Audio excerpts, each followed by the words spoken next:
Veo pues que Duarte se formó prácticamente con esas ideas libertadoras basadas en lo que estaba ocurriendo en Europa. Sin embargo, usted me cuenta que Duarte vino como con esa formación desde pequeño.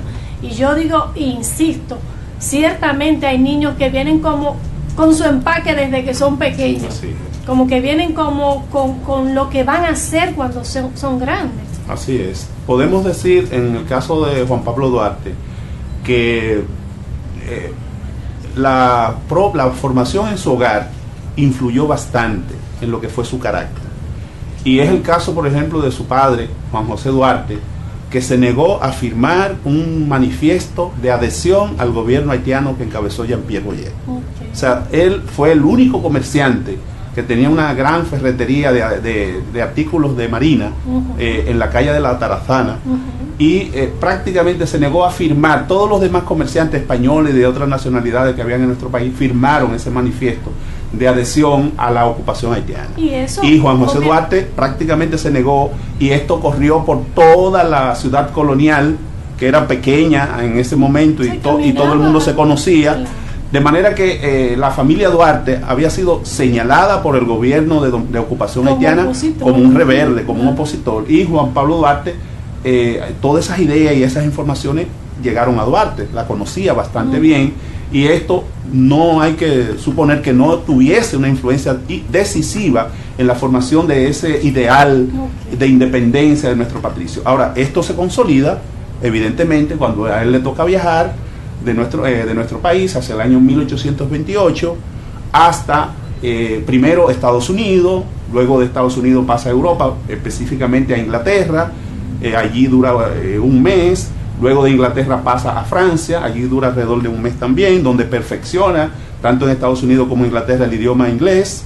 En Francia perfecciona el francés, que lo manejaba bastante bien, y pasa de ahí a Cataluña, que es la región de Cataluña, y específicamente la ciudad de Barcelona, donde apenas le faltaron alrededor de 3 asignaturas para completar el doctorado en Derecho. En esa formación de doctor en Derecho es que él adquiere, o vamos a decir, profundiza esa formación sobre los clásicos de la Ilustración, como es el caso de Juan Jacobo Rousseau, que fue el postulante clave de lo que fue la idea de la soberanía popular, que fue el postulante clave de la idea del sufragio o voto universal. Y Juan Pablo Duarte bebe de esa fuente, sobre todo el libro El Contrato Social de Rousseau, y lo propio ocurre abreva también en lo que es la fuente del Barón de Montesquieu, que planteó la necesidad de la división del poder en 3 poderes básicos, que el poder, dice Montesquieu, el poder legislativo, el poder ejecutivo y el poder judicial. Claro. Pero Juan Pablo Duarte le agrega un 4º poder, que demuestra la sabiduría y la sapiencia de nuestro patricio cuando coloca el poder municipal como el primer poder del Estado.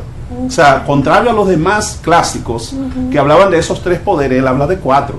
Y dice, y el primero no debe ser los otros, sino debe ser el poder municipal, porque es el poder más cercano al pueblo, con el que el pueblo tiene poder más contacto. Por ejemplo, el pueblo tiene más posibilidad de acceder a los regidores y a los alcaldes que al diputado, al senador o al presidente de la República. Y siempre ha sido así. Claro, entonces, ¿de dónde le viene esta idea del poder municipal? Justamente de Cataluña, y específicamente de la región de la ciudad de Barcelona, porque esa región de España era una de las que tenía mayor tradición en lo que es todos los fueros municipales. Por eso a Duarte, cuando regresa, le preguntan: ¿qué fue lo que más te impactó en tu viaje por España y por Europa? Y de hecho en España, claro, sigue teniendo ese poder, la autonomía municipal o la autonomía local es uno de los elementos clave en España. Y por eso vemos que justamente Cataluña, no es coincidencial, ha estado luchando y ha logrado en cierta medida su independencia, en cierta medida de la totalidad de España.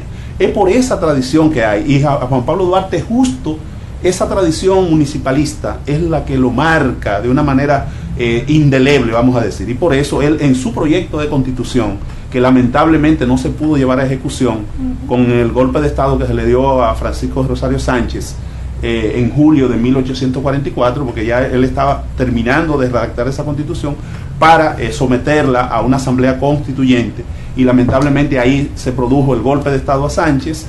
Duarte, que estaba en el Cibao en ese momento, tratando de calmar los ánimos de todos aquellos que lo estaban proclamando presidente de la República, pues entonces se encontró en esa situación de conflicto y lamentablemente no se pudo armar la constituyente como ellos lo habían planeado y someter ese proyecto de constitución sumamente avanzado, ese proyecto de constitución de Duarte, que al día de hoy se puede decir está por encima de muchas de las constituciones que hemos tenido en los últimos años. Okay. Y que quizás no ha sido referencia para las modificaciones que se hayan hecho de las constituciones. En algunas sí. Por ejemplo, en la constitución de 1858, la constitución de Moca, tomaron en cuenta totalmente el proyecto de Duarte, hasta el punto de que colocaron al poder municipal en el primer lugar.